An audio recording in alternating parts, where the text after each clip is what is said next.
Assalamualaikum warahmatullahi wabarakatuh.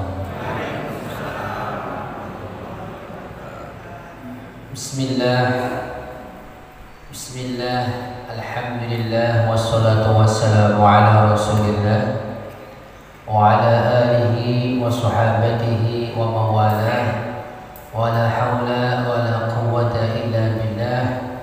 Rabbi shrah li sadri wa yassir li amri wahlul 'uqdatam min lisani yafqahu qawli. Raditu billahi rabba wa bil islami dina wa bi Muhammadin nabiyyan wa rasula, amma ba'd. Yang saya hormati dan kita hormati bersama segenap pengurus Masjid Muhajirin dan ibu-ibu serta bapak yang hadir di tempat ini, semoga selalu diberkahi Allah Subhanahu wa taala. Amin Allahumma amin. Ibu-ibu, tadi kelihatannya sulit menyebut nama saya, kayak panjang, kemudian kebalik-balik. Sejak awal itu Bu, saya nggak memperkenalkan nama itu saya kenalkan ke Pak Wan, nama saya Hasan Al-Qudsi. Dan selesai. Wah, perlu panjang-panjang diri-diri yopo. Mempersulit diri itu gak boleh dalam agama ibunda ya. Jadi mempersulit diri dalam agama itu dilarang. Maka saya gak mau mempersulit orang. Udah Hasan selesai ya. Kalau mau dia Hasan Qudsi, karena memang dari Kudus itu saya itu supaya tahu dari Kudus gitu. Oke, terima kasih atas kesempatannya ibu-ibu yang dirahmati Allah SWT. Ini kalau kita melihat ini Bu, kelihatannya ibu-ibu yang masuk surga dulu berarti ini. Ada jumlah lebih banyak daripada bapak-bapak ya. Mungkin bapak dengar dari rumah, Bu, jaga rumah, khusus kita gitu aja. Oke, ibu-ibu yang dirahmati Allah SWT, tema yang akan kita angkat di pagi hari ini supaya ibu juga punya catatan ya, karena kita ngaji, bukan pengajian sekali lagi. Ya, kalau dengan saya itu harus ngaji beneran. Ya, ada yang dibawa pulang. Kalau pengajian kan hanya ngobrol selesai. Betul. Jadi tema yang akan kita angkat, yang akan kita bahas Bapak Ibu adalah terkait bagaimana kita menjaga jiwa kita, menyucikan diri kita. Coba ibu-ibu yang tadi pagi bangun-bangun tidak punya rasa anyel, ngaco. Berarti punya anyel kabeh. Molor tok sing gak anyel, Masya Allah. Jadi ibu, kalau kita bangun kok masih rasa ada anyel, ada gak suka, ada Masya Allah, itu berarti ada penyakit dalam hati kita. Ya, harus segera dikonsultasikan. Tempatnya konsultasi ya di sini di kita. Kalau sakitnya sama Pak Dokter beri sama tadi. Ya. Kalau sakit yang sifatnya apa? Jasmani. Nah, ibu yang dirahmati Allah Subhanahu wa taala, dalam surat Asy-Syams yang sudah kita hafal, Allah memberitahukan kepada kita, qad aflaha man zakkaha wa qad khaba man dassaha. Jadi kalau kita ingin bahagia Bunda, dan saya yakin tidak ada orang hidup di dunia ini yang kepengen tidak bahagia. Pasti kepengen bahagia. Dan bahagia itu Bunda bukan harus kita cari, tidak, tapi kita yang menciptakannya. Jadi kita ini jangan seperti orang barat, keliling ke sana kemari, dunia kemana, ditanya kenapa, mencari kebahagiaan. Nah, kita orang Islam enggak, kebahagiaan itu yang kita ciptakan kita sendiri ya. Nah, bagaimana caranya? Allah mengajari kepada kita, qad aflaha man zakkaha. Sungguh bahagia, sungguh beruntung orang yang mampu membersihkan jiwanya. Wa qad khaba man dassaha, dan sungguh rugi ya orang yang menistakan jiwanya. Ibu, kata dassaha itu seperti kalau sesuatu ya kita pakai sandal kan kita pasti menginjak itu. Ya, sandal kita injek, walaupun harganya miliaran itu kita injek, itu namanya sandal.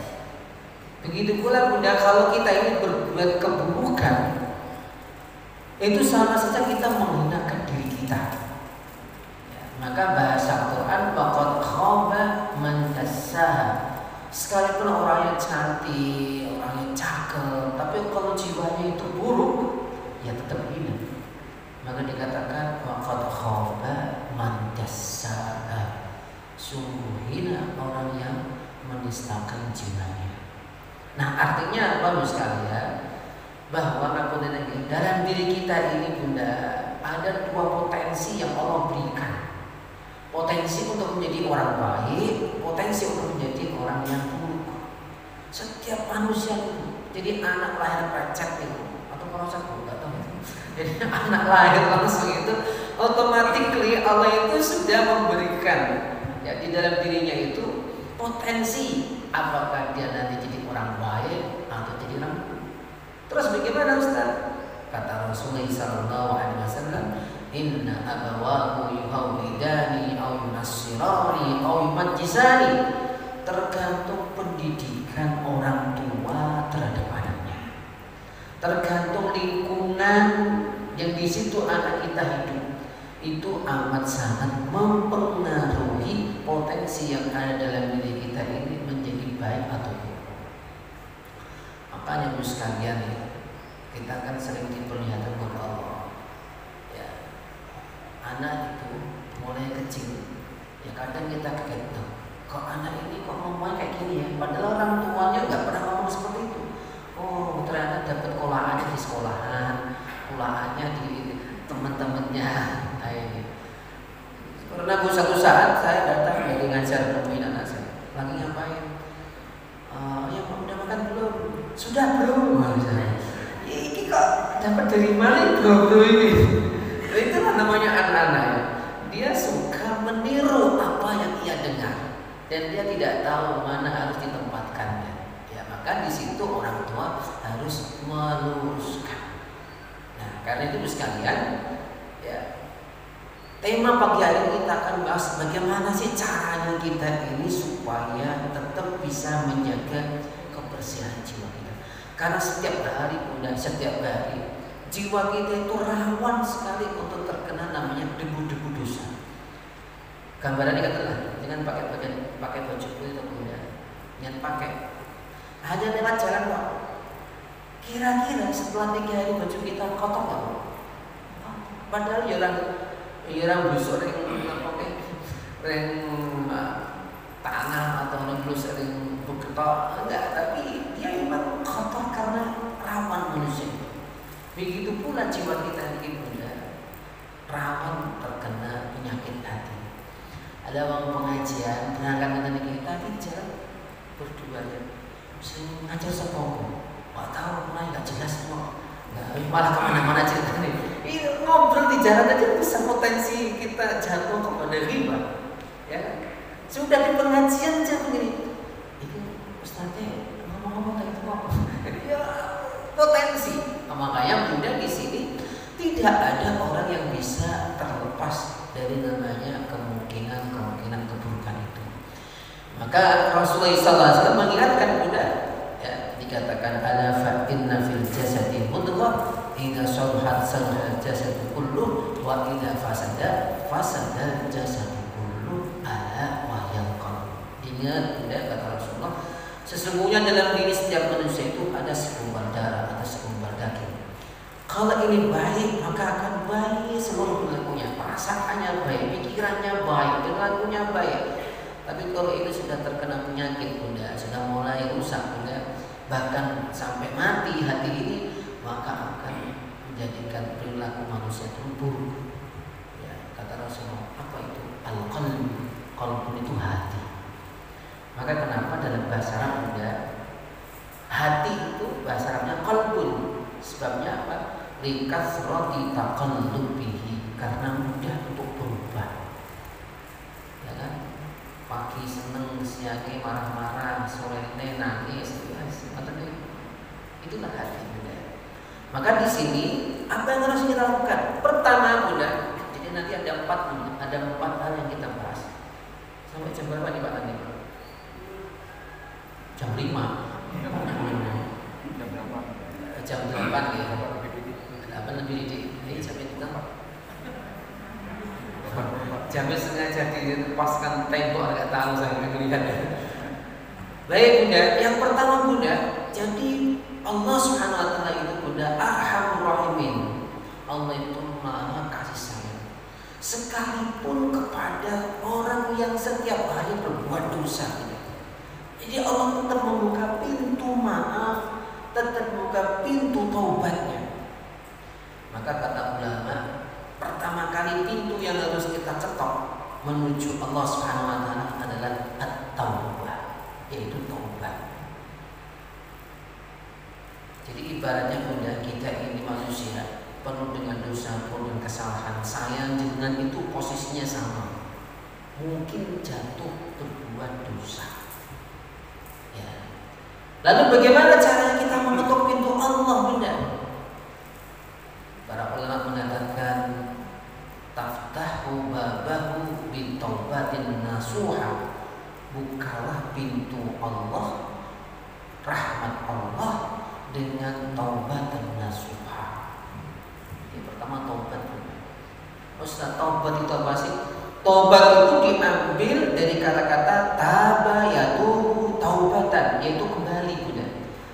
Jadi ibaratnya manusia yang berbuat dosa, manusia yang banyak dosa, itu ibaratnya adalah dia meniti tempat yang sangat jauh daripada Allah.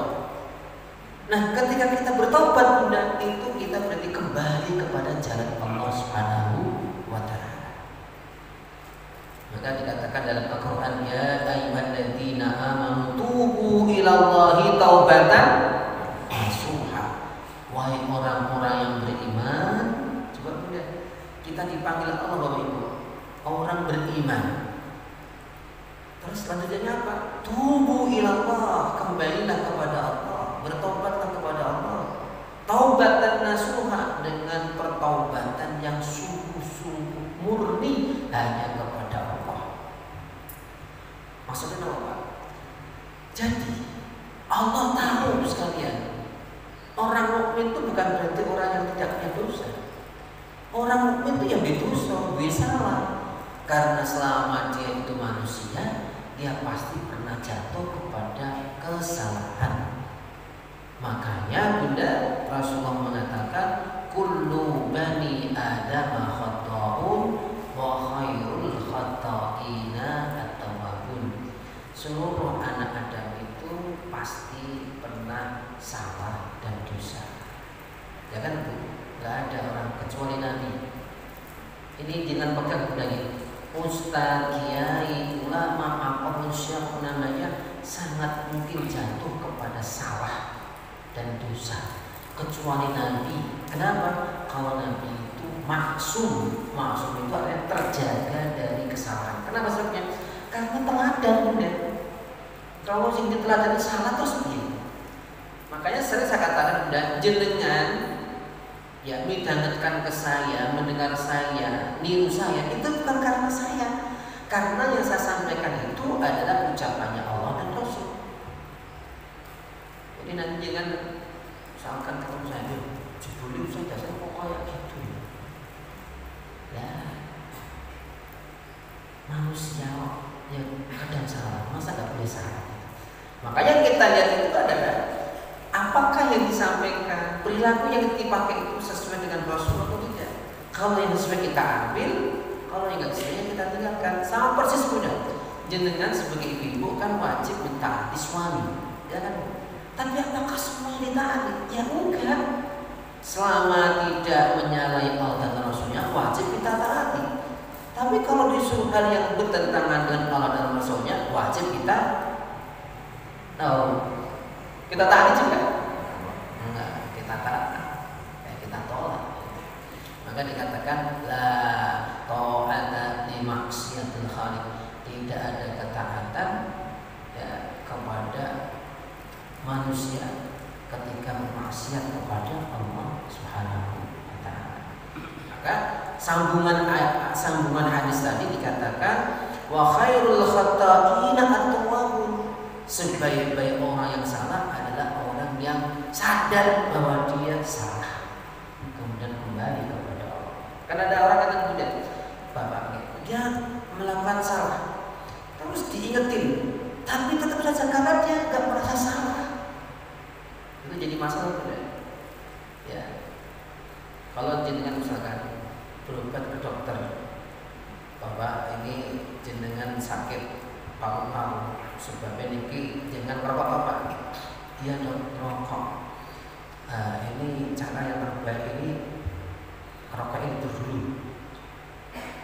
Baik dok di situ. Sampai rumah keluar dari periksaan rokok lagi. Itu artinya dia tidak sadar bahwa kesalahan yang dilakukan itulah yang menyebabkan dia batuk. Begitu pula kita ini diingetin Allah, sudah diperingatkan, misalnya diberi Allah peringatan sakit, diberi peringatan Allah gagal, diberi peringatan Allah misalkan anaknya kok sulit diatur, caranya sih kok aneh. Itu kan sebenarnya peringatan Allah pun. Tapi kita tetap tidak sadar. Maka dulu para ulama sekalian, beliau mengatakan, sungguh saya sadar bahwa saya sedang salah itu terlihat dari kendaraan saya. Artinya apa Bunda? Biasanya motor mobil itu disetat tapi gampang. Kok ya pagi itu kok remnya kenapa? Maka kalau orang mukmin Bunda, dia harus langsung melihat dirinya, muhasabah diri. Ada sesuatu yang mungkin saya lakukan, maka segera yang bertobat kembali kepada Allah SWT. Dan sebenarnya Bunda tidak harus diingatkan dulu. Kalau yang sudah diingatkan sudah terlalu Bunda. Makanya Bunda, Allah itu Bunda sayang sekali kepada hambanya. Sampai-sampai Bunda dikatakan bahwa orang mati, orang meninggal itu tidak akan jauh daripada kebiasaan. Orang yang kebiasaan berbuat dosa, ya, maka tidak jauh dari situ. Dulu pernah ada saya baca di koran Solo Pos, ada di suatu daerah itu, bapak-bapak sudah pernah puluhan tahun diberitakan meninggal di atas perut wanita yang tidak halal baginya. Saya ketika itu langsung ingat Bunda, ya, sebuah pernyataan ulama bahwa tidak mungkin Allah membuka aib seseorang kecuali hamba tersebut sudah melampaui batas. Artinya Bunda, orang yang semacam itu sudah sampai terbongkar saat dia mati, itu artinya dia sudah beberapa kali dan mungkin Allah sudah ingatkan, tapi terus menerus melakukan perbuatan kemaksiatan. Maka meninggalnya pun dibuka oleh Allah SWT. Karena dia sendiri tidak mau menutupi aibnya. Maka kenapa sekalian, taubat ini memiliki 4 syarat. Ya, taubat itu memiliki 4 syarat. Jadi kalau kita ingin kembali kepada Allah, taubat dan nasuha, taubat yang betul-betul tulus murni, ini 4 hal harus terpenuhi. Yang pertama Bunda, ada penyesalan. Maka dikatakan at-taubatu an-nadam. Taubat itu penyesalan, nyesel. Misalnya lah dengan ya, istri khilaf sama suaminya, kemudian diingetin bahwa besok naik keluar itu jilbab itu nutupi dada. Nah tadi itu saya olahraga mau sama teman-teman, lah ya kan tetap di luar rumah. Oh, iya. Jangan malah ini, ayo bapak ini nggak tahu pengalaman. Sekarang itu modelnya kayak gitu ya Pak, TikTok Pak ya. Wah, semua di seneni di khutbah. Nah, ini jadi masalah itu Bunda. Ya, makanya yang terpenting itu ada nggak kesadaran kita salahnya. Begitu pula Bunda, kita ngajarin anak kita. Misalkan kita sama anak itu kan karena kita yang salah Bunda. Ya kita ngaku aja. Oh ya Mas, tadi saya lupa harus yang batin perlu datang untuk kamu. Minta maaf. Itu cara terbaik ngajarin anak minta maaf atas kesalahan. Jadi jangan pernah Bapak Ibu menuntut anak kok nggak mau minta maaf. Nah kita sendiri aja nggak pernah ngajarin minta maaf. Memangnya orang tua itu bener terus enggak. Tapi kita sampaikan perilaku cara yang memang mereka itu bisa menirunya. Karena Bapak Ibu sekalian, anak itu kalau dia semakin besar itu dia merasa ingin menemukan dunia sendiri. Nah kalau kita masuknya salah, anak bisa keluar dari rumah. Maka benar-benar kita saling menghormati, saling sudah mulai menjadikan dia teman kita. Namanya teman, kadang salah minta maaf, dia berbuat baik kita berikan reward, semacam itu Bunda. Nah kembali lagi, yang pertama syarat taubat itu adalah an-nadamu. Nadamu itu adalah penyesalan. Nyesel banget. Ustaz, bagaimana cara mengukur bahwa saya itu nyesel atas dosa saya? Kalau kamu ingat perbuatan kamu itu, kamu merasa sedih. Karena ada orang taubat, ya, dia mungkin sudah taubat, tapi ketika ingat perbuatannya itu dia malah bangga. Aku dulu nggak nom iki pas, kabeh dosa tak lakoni, ngerti kowe. Malah ya apa ini? Ini bukan taubat ini namanya Bunda. Karena ada rasa kebanggaan terhadap dosa yang pernah dilakukan. Maka jangan Bunda, kita Bunda Bapak Ibu, kalau pernah berbuat dosa, maka tidak perlu kita buka sudah tutup antara kamu dengan Allah. Taubat sudah titik dah. Allah tidak membuka aib kita itu ya karena sayangnya Allah, tapi malah kita yang cerita ke tetangga, ke teman itu. Sekarang kan teman-teman, sekarang itu orang tidak lagi ada rasa malu. Bahkan di infotainment, di YouTube cerita dosa-dosa dia lakukan dan dengan nada yang bangga.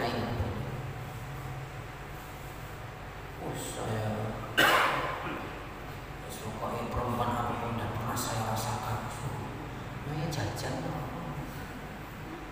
Itu kan contoh-contoh perilaku yang tidak ada rasa taubat. Ini taubat itu Bunda adalah penyesalan besar. Sampai-sampai Bunda kemudian ini, ingat Bunda, dimanapun kita berbuat dosa, tempat itu selamanya akan menjadi saksi di hadapan Allah. Enggak taruhlah ada orang pernah berbuat serong, dosa, selingkuh, di suatu tempat itu. Setiap dia lewat itu pasti ingat, aku dulu pernah di situ melakukan gini. Nah, ketika dia ingat dan menyesal sesek, maka itulah taubat. Tapi kalau dia dalam hati dia ada bangga sambil cengisan, senyum sendiri dia, ini adalah berarti dia tidak atau belum taubat yang taubat dan nasuha. Maka an-nadam. Begitu pula dalam mendidik anak kita ada penyesalan anak ini. Nyesel. Kenapa aku kok berani sama orang tua? Ada penyesalan. Yang kedua Bunda dikatakan yaitu dia tidak akan mengulangi lagi. Ada janji al-azmu ila adamil i'adah. Dia berjanji itu tidak mengulang lagi. Contoh kecil.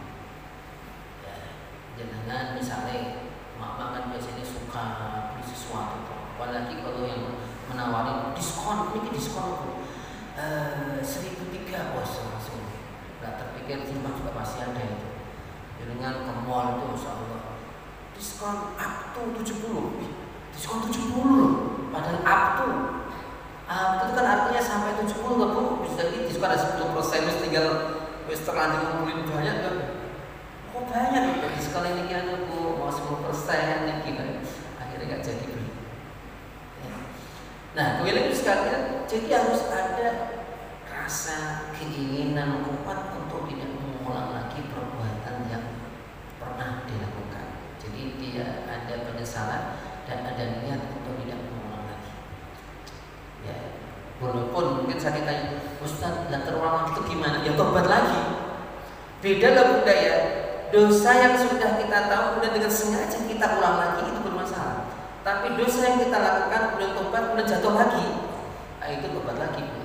Sampai saya buka di kitabnya Ibnu Qayyim al-Jauziyah itu, gimana hukumnya seorang abang ketika dia sudah tahu dia dosa, kemudian dia tobat, kemudian jatuh lagi, bagaimana? Ya tobat lagi.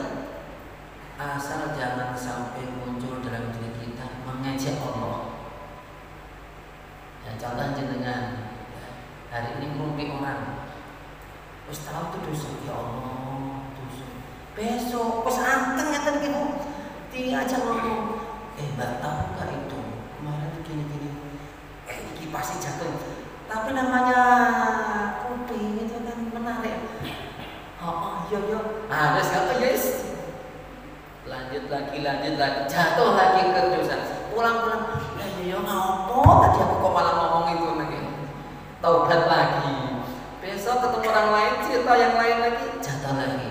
Itulah makanya kenapa kata Rasulullah bahwa taubat sehari minimal itu 100 kali.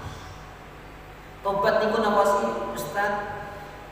Kalau dalam bahasa Arab kan namanya astaghfirullahaladzim. Nek basa Jawa ya Allah, kula nyuwun ngapunten ya Allah, kula kok nglampahi dosa ngoten niku ya Allah. Saestu kula nyuwun ngapunten ya Allah. Maka kata Rasulullah ya minimal ya kalau Rasulullah kan 100 kali bu sehari. Astagfirullahaladzim, astagfirullahaladzim, astagfirullahaladzim. Mau yang panjang juga boleh. Astagfirullahaladzim, mau panjang lagi juga boleh, monggo. Mau yang terpanjang, nama Sayyidul Istighfar. Allahumma anta rabbi, la ilaha illa anta, khalaqtani wa ana abduka wa ana ala ahdika wa adika mastata'tu sampai akhirnya. Barang siapa Bunda membaca Sayyidul Istighfar, tidaklah ada hal yang mencegahnya masuk surga kecuali kematian. Jadi artinya orang yang membaca doa ini Bunda, doa istighfar, Sayyidul Istighfar, itu kalau meninggal insya Allah dijamin husnul khatimah. Kan jangan pagi dibaca, ya, sore dibaca. Kan kalau meninggal kan nggak lewat dari 24 jam nggak butuh. Apa ada yang lewat? Kan di antara itu artinya kita baca pagi, setelah subuh tadi kita baca.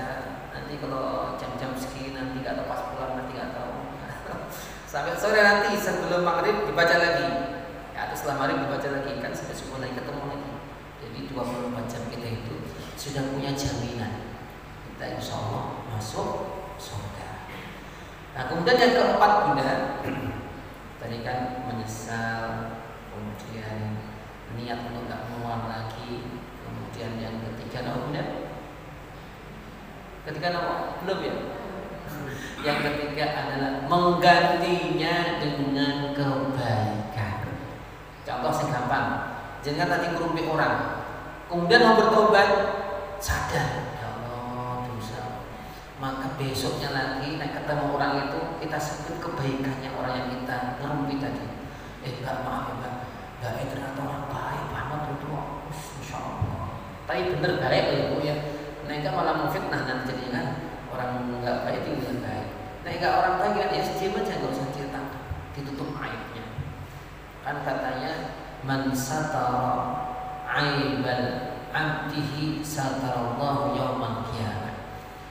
Barang siapa menutupi aib seorang hamba, maka nanti kelak di akhirat Allah pun menutupi aibnya.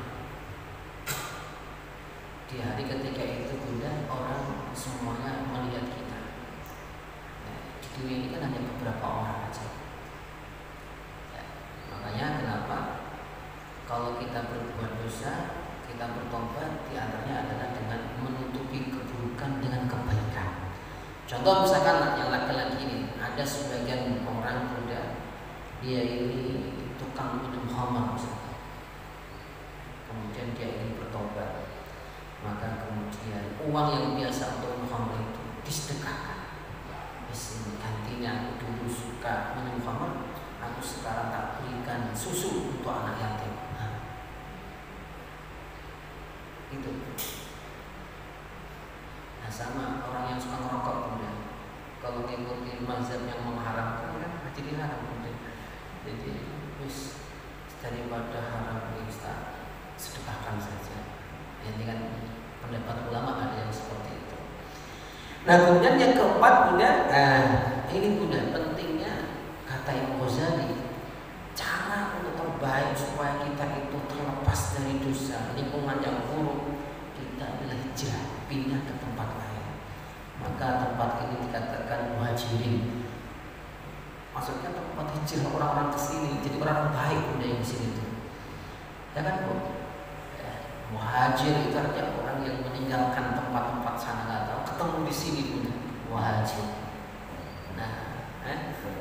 Nah, iya pendatang, ya muhajir, meninggalkan satu tempat ke tempat yang baru.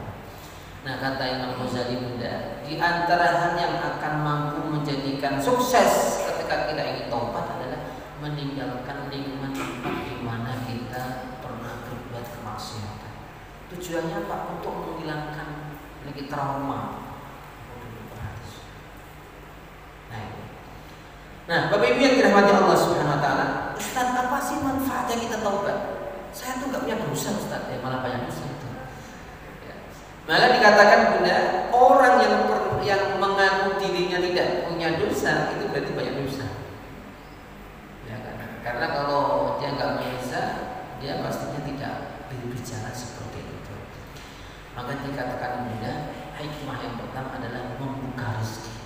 Jadi Allah mudahkan rezeki. Maka jenengan, anak jenengan, suami jenengan, istri jenengan, ayo bareng-bareng setelah subuh kita istighfar. Jadi pada pagi-pagi udah buka HP semua diri. Ya Allah, saya setuju nek suami nggak tegas, ibu nggak tegas, mulai bangun itu saya tidur lagi itu pegang HP terus. Maka tidak ada salahnya pokoknya setelah subuh nang ya wis. Aku tak yang masak, kamu gantian, nanti saya istighfar setelah Tuhanan. Ya kamu udah sekolah semua. Istighfar setiap hari 100 kali dulu minimal. Karena bisa jadi ya, pintu-pintu rezeki itu seret Bunda, dikarenakan dosa-dosa kita yang menutupi pintu tersebut. Yang kedua adalah diberkahi hidupnya. Anak pun diberikan pekerjaan yang mudah, yang barokah. Kita nggak tahu Bunda. Kita itu manusia itu Bunda seperti di belantara hutan, tidak tahu apa yang terjadi besok enggak. Maka kenapa kemudian Allah memberikan petunjuk kepada kita agar manusia itu tahu apa yang harus dilakukan. Nah, barokah nih Bunda. Barokah itu artinya apa? Ya nyaman saja, enak saja. Walaupun kurang, walaupun ini kurang, tapi Allah mencukupinya jadinya itu. Anak nggak jadi sakit, kalau sakit hanya batuk-batuk, diminumin air ya sembuh, nggak harus periksa ke rumah sakit. Kan semuanya Allah tentunya. Maka taubat ini jangan dianggap aku rani dosa saat mau taubat boten. Namanya manusia tadi dikatakan pasti tempatnya dosa dan salah. Yang ketiga Bunda, ini ada satu kisah Bunda di zaman Rasulullah. Hadis ini saya temukan ya, di Musnad Abi Hanifah. Dikisahkan orang itu nikah sudah berapa tahun, nggak punya anak, nggak punya keturunan. Ikhtiar sudah nggak kurang lah. Semua kata orang istilahnya sudah dijalankan. Maka kemudian sowan Rasulullah ya, yang intinya diberi dua hal, perbanyak istighfar dan perbanyak sedekah. Masya Allah sekalian, karena ada ketulusan betul mohon Allah ya agar diberikan keturunan istighfar. Kalau orang beristighfar tuh Pak, maka kenapa rahasianya sebelum dengan doa itu kan baca istighfar Pak. Astagfirullahaladzim. Itu maksudnya apa? Maksudnya apa? Maksudnya itulah untuk membuka pintu Allah. Tadi saya katakan pertama, membuka pintu rahmat Allah selebar-lebarnya. Semakin kita itu merasa butuh kepada Allah, semakin kita merasa memang hina di depan Allah, maka semakin Allah membuka pintu rahmat dan kasih sayang. Karena Allah tidak rela ada hambanya yang mendekatkannya dan tidak Allah bukakan pintunya. Kenapa? Akhirnya diriwayatkan Bunda oleh perawi bahwa orang ini kemudian punya anak, bahkan 9 atau 10 anak. Ini kisah dulu, kisah yang terbaru teman saya. Ini ceritanya Bunda, dia itu dijodohkan oleh ibunya. Ya kayak saya kan dijodohkan. Tanda kutip dipaksa untuk menerima laki-laki yang tidak dia cintai. Suami kira-kira jangan oke-oke apa mboten? Mboten gedek mboten. Yang harus dicintai. Tapi kan kata orang Jawa, tresno jalanan kulino. Oh, hidup sebulan itu kata dia kayak di neraka. Dia sempat terucap sumpah, saya tidak akan punya anak dari dia. Terucap. Makanya nek ngomong mendiko sing hati-hati, jangan sampai merugikan dirinya atau orang lain. Bener Bu. Tadi saya katakan semakin kan semakin cinta namanya orang ketemu tiap hari mosa, terus suaminya juga sabarnya luar biasa loh. Istrinya itu mau anak sengaja supaya dia ditalak, tapi suaminya itu tahu dia ingin mencari itu orang tuanya, sabar terus, masya Allah. Walhasil udah setelah sekian tahun itu hatinya semakin terbuka dan bisa mencintai apa adanya suaminya. Kali muncul masalah baru ya, tidak diberikan keturunan padahal sudah sekian tahun. Akhirnya dia konsultasi Ustadz ini, ya mungkin karena berpengalaman ya. Kemudian dia terjadi dialog, tanya macam-macam, kira-kira apa? Nek dukun kan enggak, oh ini pasti kamu punya simpenan ini, itu naik kita hanya secara psikologis dan kira-kira punya dosa apa kamu? Dia cari apa? Teringat, oh ya Ustaz, saya pernah dulu pas awal-awal nikah kan saya nggak suka sama dia, cerita semua, dan saya sempat terucap saya tidak akan punya anak dari dia. Astagfirullahaladzim. Bunda, itu yang mencegah rahmat Allah turun ke jenengan. Karena secara medis semua normal punya, normal semua. Maka anak itu kan rezeki dari Allah, rezeki dari Allah. Akhirnya Bunda dia diberitahu persis sama di hadis tadi, ibu lakukan taubatan nasuha, nangis betul setiap malam, jenengan harus nangis betul supaya rahmat Allah yang jenengan tutup sendiri itu dibuka kembali oleh Allah SWT. Bayangkan Bunda, orang kalau sudah bersumpah itu kan kuat sekali Bunda, karena dia bersumpah sampai jadi rahmat Allah sendiri dihilangkan sekuat-kuat.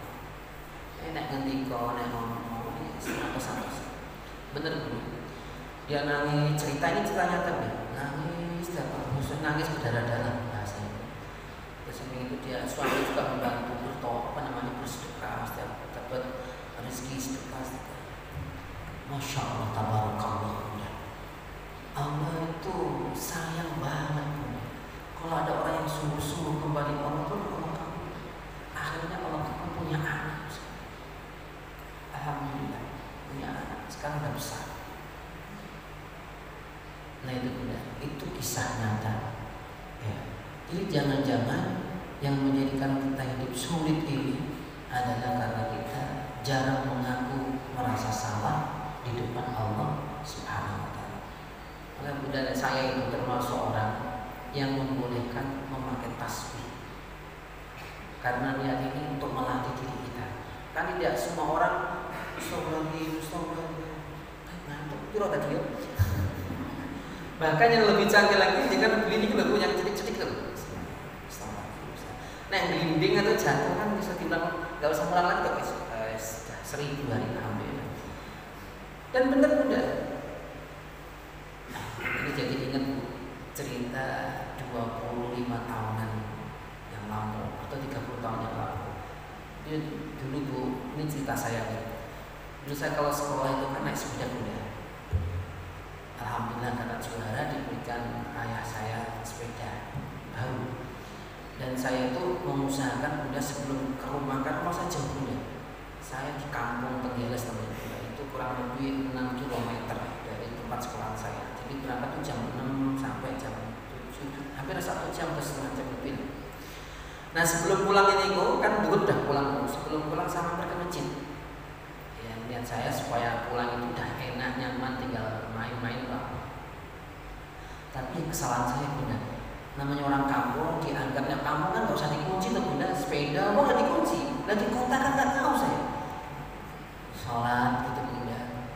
Aku masih ingat kemudian di situ itu ada orang setiap setelah sholat itu zikir sendirian kalau udah pulang semuanya. Taruhlah jam 12, aku orang kan jam 12.30. Saya hampir situ, saya menemukan orang yang semua Pak Fakhrudin. Cedik, apa toh, kok asik banget sih itu. Nah, orang kampung nggak tahu kalau itu tasbih otomatis itu. Masya Allah. Gitu. Karena keasikan saya memperhatikan itu, setelah sholat baru saya pulang. Melihat halaman masjid itu sudah nggak ada sudah. Masih berpikir khusus dan akhirnya pasti digodok konco aku gitu disimpan ini. Masih keliling santai banget, nggak punya rasa sepi. Keliling ke kampung tak cari kalau kampung bisa. Masya Allah. Baru sadar itu setelah setengah jam. Itu yang pocong hilang. Ketemu orang kampung, oh itu sudah nggak ada itu masih. Saya nangis lah pojok itu. Orang yang tadi tasbihan itu nemuin saya, ada apa dia? Sepeda kulon itu boten wonten. Bahasa saya ngoten gak hilang boten wonten ya Pak kita tak dipijim orang kan. Akhirnya dijak diantar ke rumah. Dilaporkan ke polisi. Bapak saya dulu punya komentar gini. Enggak dimarahin. Nah, kamu ingin hilang, kamu bakal diganti orang lebih bagus. Tapi itu enggak dimarahin. Khususnya kamu akan diganti lebih bagus. Saya itu baru itu nggak sadar namanya kecil. Saya baru sadar itu ketika saya naik pesawat di atas pesawat ke Kairo. Ya Allah, apa ini ya balasan doanya orang tahun dulu? Ketika kehilangan sepeda nggak marah-marah tapi bilang kamu akan Allah angkat derajatnya. Masya Allah.